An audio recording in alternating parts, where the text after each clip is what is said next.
Well, there's absolutely nothing to add other than to just engage the issue straight away. Lieutenant Commander John Danjuma joins us. He's a retired Navy intelligence officer. He joins us virtually this morning. Thanks for joining us. Well, first of all, with all that you have heard in that report, literally a chronicle of activities across various regions of the country and different types of insecurity issues. The first question that comes to mind is, I thought intelligence was supposed to get ahead of these issues so they don't happen. Well, I hope you can hear me. Loud and clear. Please go ahead. All right. Good morning, Ayo and the viewers. What intelligence do you need more than what has been given? You know, I have noticed that there are two sets of people who advise government. There are those who, because of their business interests, tend to try to determine which direction, the government would want them to proffer solutions. And they go ahead and do it. Why do I say that?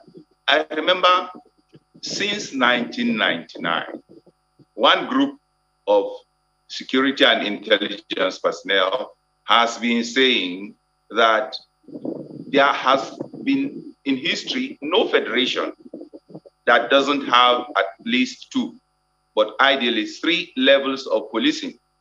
And consistently, I have been in that group saying that for you to effectively police, which means to prevent crime and criminality in any society, you have to have boots on the ground. You have to have those who are the agents, government agencies, on the ground. But consistently, government has listened to the other group. The other group has said, no, if you allow the governors, for example, to have state police, they would use the policemen against their political opponents. Well, we don't agree with that kind of reasoning, but even if it was true, supposing they would use the policemen against their political opponents, are you saying that the value of their political opponents is higher than the generality of the public? So if you put the security of politicians higher or above that of the community or the society in which you live, are you not going to get the kind of situation that we now have?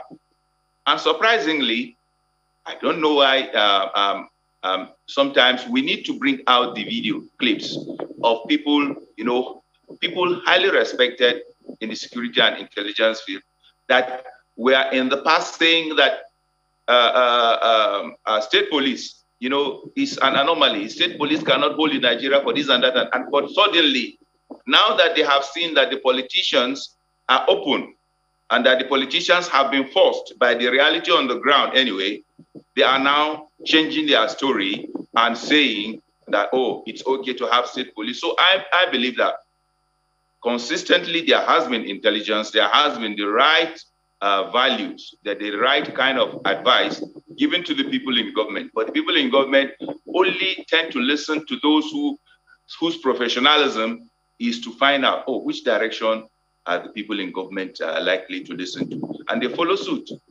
So intelligence is there. Nigerian people, are patriotic. They live in peace, and they want to live in peace until the politicians come, to divide and misrule them. Well, that in saying this, Colonel, perhaps the understanding that is being communicated is that the authorities know what to do and they refuse to do it. That's hard to believe, and some would say a very harsh one, wouldn't you say? Well, I wouldn't put it that way, that they know what to do, but they refuse to do it. I would rather say they put their own personal interests over and above that of the people that they should protect. If you check, was it the House of Reps not long ago, when the solution we proffered, one of the solutions we proffered for the kind of clashes we have where, marauders, night marauders would just suddenly break into communities, to slaughter people, and go away. The solution we offered, and which we want to repeat here, is that if you cannot remove the guns from criminals in their hundreds to go around killing people, then you shouldn't prevent the innocent people from protecting themselves with the guns that they should carry. Not long afterwards, there was turmoil. Do I say turmoil? But there was a great resistance from the House of Reps. The individual, one of the House of Reps members that tried to bring that matter up, had to backslide. He couldn't stand for what he believed in. And the other member that was called, because two of them on both sides of the debate were called, to answer station. But we were disappointed because he couldn't come based on the massive resistance from the House of Reps, against that. But you can see that it's because those who are there in government have protection all around them. I always ask, faced with the choice, for example, in that edifice you are staying, faced with the choice of having a fire fighting system that automatically responds once there is smoke or any tendency towards fire, that fire that has been installed, firefighting equipment that has been installed in that edifice will immediately start fighting the fire. That is on one hand. On the other hand, you need to depend on the fire service to come in with their trucks to fight that fire. Which would you choose? Of course, it is better to have in the localities, to have on the ground those who would immediately defend you. And because it is impossible for us, based on our income, to add more personnel. If you want to add more security personnel in the country today, it will take time. That is one. So response time will increase. Secondly, it will take more funds. Why don't we allow the communities, to defend themselves? It's no big deal, for you to carry a gun, for you to teach even kids. We've seen some communities where children 5 years old, are taught how to handle guns. But today in Nigeria, we so much believe that once the people in government have been protected, then all is well. But all is not well, as we can see. We need people to be able to protect themselves. Yeah, isn't that a little dangerous? I mean, considering that to give arms to children in any community?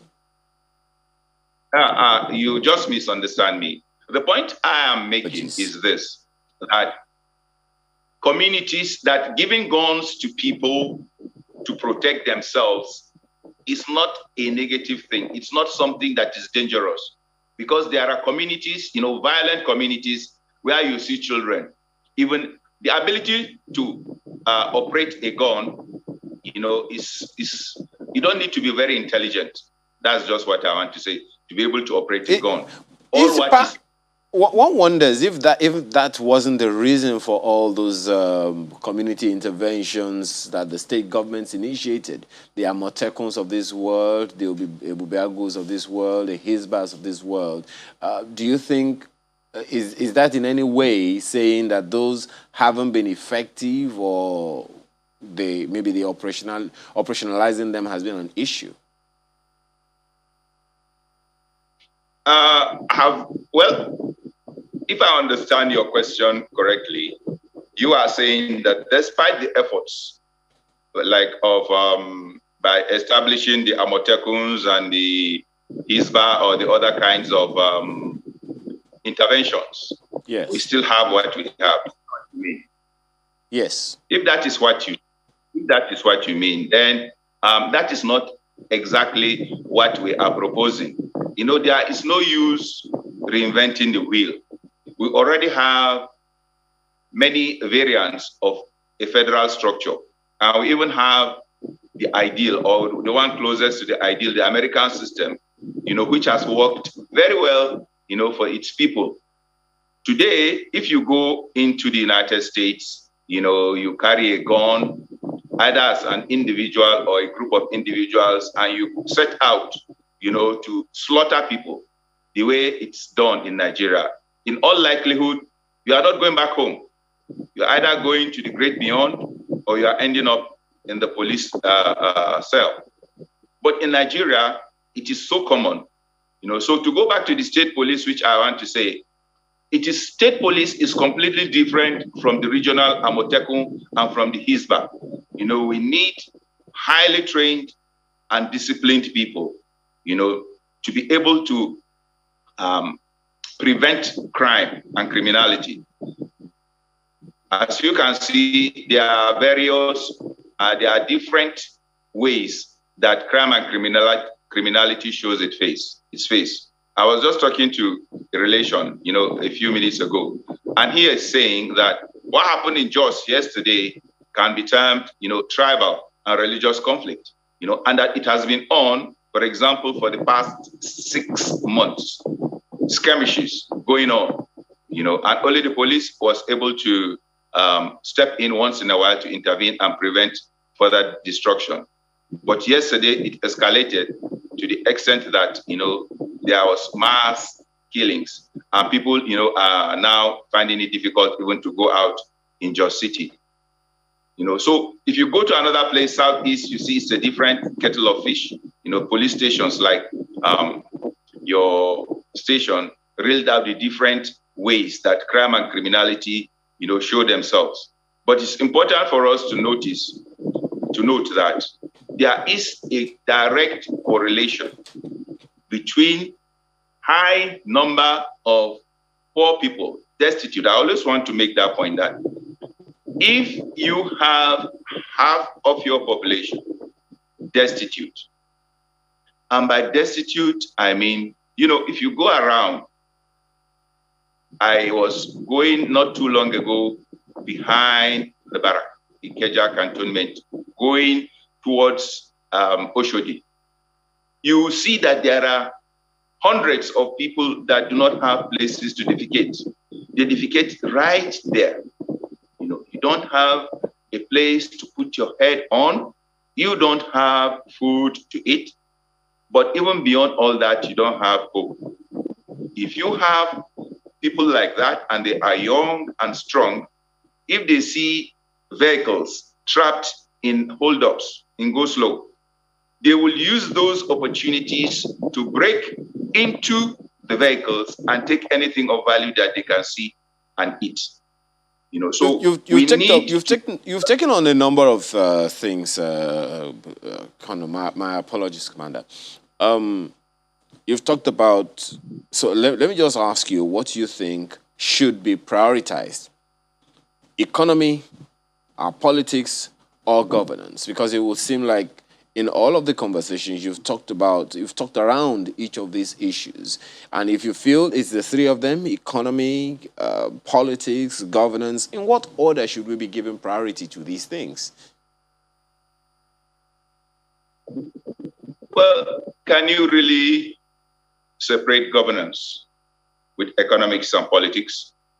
If you have bad governance, you would have people destitute, and then the politics, would become monetized, like you now have. So they are a tripod, on which this criminality stands strongly in this nation. But if you want to solve the situation, you have to start from governance. That is the head. I always say that if there is lack of money, which what recession is, and then the government does not start the pruning from itself, and then starts taxing the people even more, because if you check, the COVID-19 gave excuses to many governments around the world, to print money. But as I said the other day, when you print money in the US, you put it in the hands of poor people, and they have been so enriched that they don't even want to go to work again. But in Nigeria, you increase the level of misery. So what we want to see is, let me even be very clear, starting from the top. The American president, for example, feeds himself. It's not the taxpayer of the Americans that feed the American president. In Nigeria, millions, I've forgotten the figure, are used to feed Mr. President. He can do without it. Then you can check the British Prime Minister. The British Prime Minister doesn't have one single aircraft allocated to his office, and that's the first world. And that, for example, you have over a dozen aircraft, used by the top people in government. There are many areas that you can see that are glaring, that the people in government can start making sacrifices. And the cost of governance, Peter Obi has been saying that, look, we can really, without collecting any loans from anybody, with the present value of the present crude oil production quantity that we are selling oil, it's able to sustain us, if we grossly and dramatically and drastically reduce the cost of governance. So if these areas are not done, if you as the leaders, you don't lead by way of making sacrifices for the people, it is not possible for the people, to have anything, left for themselves. And it becomes a jungle, So people's desires must be met. We must realize that nations that give, the dole, they give welfare to their wretched people, they are not foolish nations, because as we have seen, the most dangerous person is he who has nothing to protect. And as Samuel Johnson said, the true test of civilization is a decent provision for the poor. If you have desperate, destitute, hopeless people, there is no security system. There is no brain work. There is no intelligence work that will prevent that person from committing crime. We get to know that. And we need to know that the oil wealth has been placed in this country so that it will reach the poorest people. So let us start remembering that the way to solve the problems, all the skirmishes, all the criminality, all the evil in the nation, is to turn around and begin to look at how we have treated the Nigerian people. We have not treated them in a way that will make them. Well, solving the poverty problem, Lieutenant Commander, you would agree with me, is quite a tall order, even though the president said in 2018 that there is a plan to lift 100 million Nigerians out of poverty over the next 10 years in collaboration with the states. So solving that poverty problem is quite a tall order, and the figures will increase as economic woes or challenges continue. So what kind of partnership would you want to see, especially with the states, in solving the poverty problem? Many times when we talk about government, a whole lot of times people look to the federal government. But then there is a responsibility for the state government. So what kind of intervention do you expect to see from the states? What kind of collaborations would you consider vital now, especially with the federal government, between the federal government and the states? Yes, it's good also to state that it is with valid reasons that the federal government that consumes over 50%, at least 52% of the oil wealth, should actually do much more than it's doing. Imagine all these 36 states, and I think including the federal capital, get just 20-something%, about half of what the federal government gets, and then all the local governments, maybe 17% or so. So what the point is this, that the federal government needs to lead by way of example. and then the states too can follow suit. But for me, I am thinking that if there is bitumen, for example, in a state, why is it that that state cannot go ahead and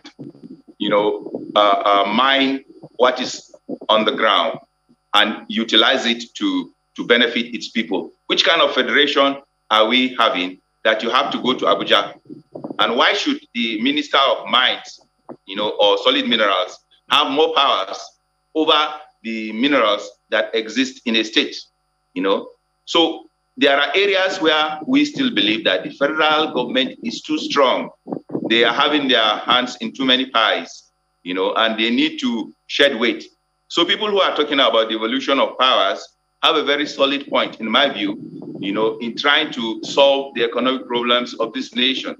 We need to see that the states, the hands of the state governors, if they need an excuse, they can provide a valid excuse, or even reason that they are not able to make any income because they are not able to have a direct influence on how the minerals or resources in their states, are handled and made to benefit the people that they lead.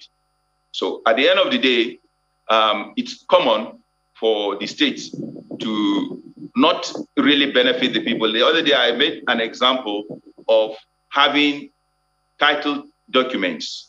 I'm talking to you now from Ogun State. A few years ago, during the era of the past governor, who is now a senator, some moves were made, and they came, collected some money from us, and asked us to do some papers that they were going to give us land title documents. As I speak with you, that has not been done. And remember, if you truly want to help the people from the states, one of the things you can do is to help them to have papers that they can present as in the bank, at the banks, as collateral, so that they can have money, to engage in businesses. These are the areas we think that state governors can make a difference in the lives of their people. And what stops a governor, for example, from building a cement factory? If you check the roads around where we are today, in areas like Akute, some bridges were constructed by the governor, and it got to a stage, and he said that because of the recession, he could not continue. So the question we have always asked ourselves is, in the past, we've had state governors having cement factories. Cement today, which is one of the things you will need to put a roof over the head of the, they have consistently told us it's 17 million, but now it should be more than that. Nigerians that that need homes to stay in. So what stops a governor that has there are so many issues that one would want to look at on this matter, because even the governor's issue that you raised, so many interests in that one as well, but we're completely out of time right now. We have to thank you very much for your time and thoughts on this issue of insecurity in various areas across the nation. Lieutenant Commander John Danjuma is a retired Navy intelligence officer. Thank you so much for joining us all the way from Ogun State.